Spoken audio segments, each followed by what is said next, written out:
Hi guys, this is C S Kshitij Gupta and you're watching वेल्दीज YouTube channel. दोस्तों, आज इस वीडियो में मैं आपको ऐसे 5 म्यूचुअल फंड्स बताने वाला हूं जो पिछले 10 सालों में सबसे अच्छी रिटर्न्स देने वाले फंड्स चल रहे हैं। अब इसमें हो सकता है कि आपके जो फेवरेट फंड्स हैं, जो आपको लगता है कि सबसे अच्छी परफॉर्म करने वाले फंड्स हैं, वो इस लिस्ट में शामिल ना हो। उसका एक रीज़न ये भी हो सकता है कि शायद ये फंड्स अभी 10 साल पुराने ना हुए हों, तो हम सिर्फ वो 5 फंड्स यहाँ पर कर रहे हैं कवर जो 10 साल पुराने भी हो चुके हैं और साथ साथ इन्होंने सबसे अच्छी रिटर्न्स भी यहां पर दी है।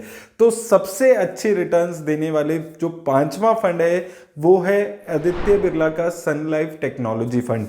इस फंड ने पिछले 10 सालों में 21% के आसपास की CAGR रिटर्न इन्वेस्टर्स को जनरेट करके दी है। लेकिन अगर आपको पता होगा, टेक्नोलॉजी सेक्टर पिछले 1 साल से बहुत अच्छा परफॉर्म नहीं कर रहा है, उसके बाद भी ये 21% की रिटर्न यहाँ पर दे रहा है।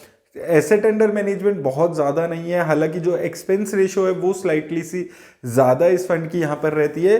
और दोस्तों, साथ में आपको ये चीज़ भी समझनी है कि जो टेक्नोलॉजी सेक्टर या किसी भी पर्टिकुलर सेक्टर में अगर आप इन्वेस्ट करते हैं तो वहाँ पर रिस्क बहुत ज़्यादा होता है। और यही चीज़ इन्वेस्टर्स ने पिछले 1 साल में देखी है टेक्नोलॉजी सेक्टर में, जहाँ पर US की जो रिसेशन की बातें हैं उसकी वजह से इम्पैक्ट आ रहा है स्टॉक मार्केट में और अच्छी खासी गिरावट देखने को मिली है। तो वो चीज़ आपको यहाँ पर समझकर चलनी है अगर आप किसी एक पर्टिकुलर सेक्टर के फंड में इन्वेस्ट करते हैं। चौथे नंबर पे भी दोस्तों एक टेक्नोलॉजी सेक्टर का ही फंड है, ICICI प्रूडेंशियल का टेक्नोलॉजी फंड। इस फंड ने भी लगभग 21% की CAGR रिटर्न्स 10 सालों में जनरेट करके दी है। तो एक शानदार रिटर्न्स ये दोनों ही फंड्स ने अभी तक जनरेट करके दी है। लेकिन यहाँ पर ये फंड के साथ भी वही चीज़ देखने को मिल रही है कि पिछले 1 साल में नेगेटिव 17-18% की रिटर्न इस फंड ने दी है। अब दोस्तों देखिए, आपको अगर किसी एक पर्टिकुलर टेक्नोलॉजी या किसी भी सेक्टर में इन्वेस्ट करते हैं तो आपको ये वॉलेटिलिटी के लिए हमेशा से तैयार रहना है कि ऐसी वॉलेटिलिटी आपको स्टॉक मार्केट में इन मौकों पे देखने को मिल सकती है। तो इस चीज को आपको समझकर चलना है। तो ये जितने भी 5 फंड्स हैं, मेजरली ये सारे ही ज्यादा रिस्क लेने वाले फंड्स हैं, इसलिए ये ज्यादा अच्छी रिटर्न्स फंड यहां पर जनरेट कर रहे हैं। तीसरे नंबर पे दोस्तों थोड़ा सा लोगों को हैरान करती है ये चीज, Mirae asset mutual fund house का Mirae asset emerging blue chip fund आ जाता है। इस फंड ने 22% के आसपास की CAGR रिटर्न पिछले 10 सालों में जनरेट करके दी है। ये अगर आप अभी प्रेजेंटली देखते हैं तो ये एक large and mid cap category का फंड है, यानी कि ये लार्ज कैप और मिड कैप दोनों कंपनीज में इन्वेस्ट करता है। लेकिन आपको एक चीज यहां पर समझनी है कि ये फंड पहले large and mid cap category में नहीं हुआ करता था, पहले ये मिड कैप कैटेगरी का फंड हुआ करता था आज से 3-4 साल पहले। तब उसने बहुत अच्छी रिटर्न्स जनरेट की थी, जिसका इंपैक्ट इसकी 10 साल की CAGR रिटर्न्स पे है।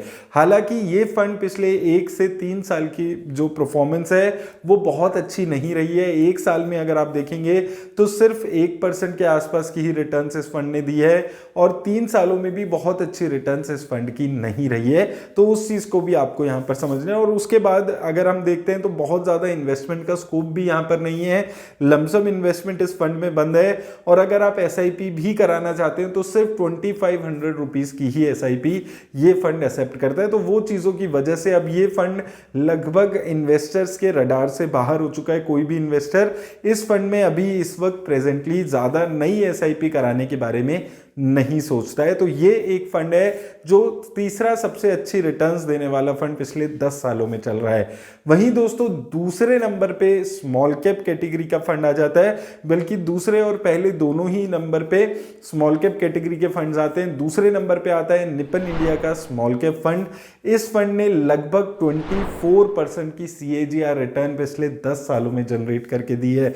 अब ये फंड अपनी कंसिस्टेंसी के लिए बहुत ज्यादा माना जाता है। सिर्फ 10 सालों की बात नहीं है, 5 साल, 3 साल, 1 साल, हर टाइम हॉरिजॉन में ये फंड अच्छी रिटर्न्स यहां पर दे रहा है। और इसके बावजूद कि इसका जो एसेट अंडर मैनेजमेंट है वो लगभग 20,000 करोड़ का हो चुका है, जो कि एक स्मॉल कैप कैटेगरी के फंड के लिए बहुत ज्यादा है।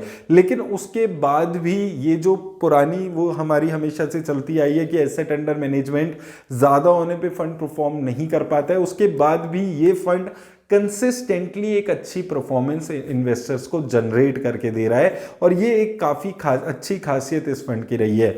और पहले नंबर पे दोस्तों आ जाता है एसबीआई का स्मॉल कैप फंड। एसबीआई का फंड जो है ये सबसे अच्छे रिटर्न पिछले 10 सालों में दे रहा है। 25% की रिटर्न यहाँ पर इस फंड ने 10 सालों में जनरेट करके दी है, यानी कि कंपाउंडेड एनुअल रिटर्न की अगर हम बात करते हैं CAGR रिटर्न तो 25% की रिटर्न है। तो एक मल्टी बैगर रिटर्न आप इसको मान सकते हैं अगर आप 10 सालों के पीरियड में देखते हैं।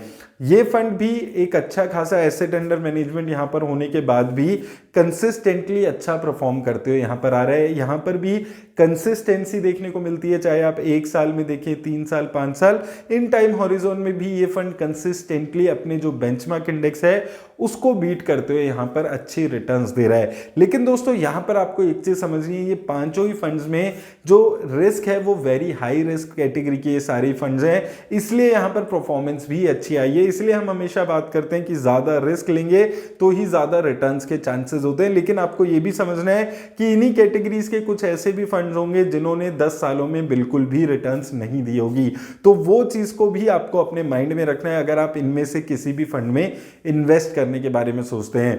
तो उम्मीद करता हूं दोस्तों इस वीडियो से आपकी नॉलेज बढ़ेगी म्यूचुअल फंड्स के बारे में। मेरी तरफ से बस इतना ही, धन्यवाद।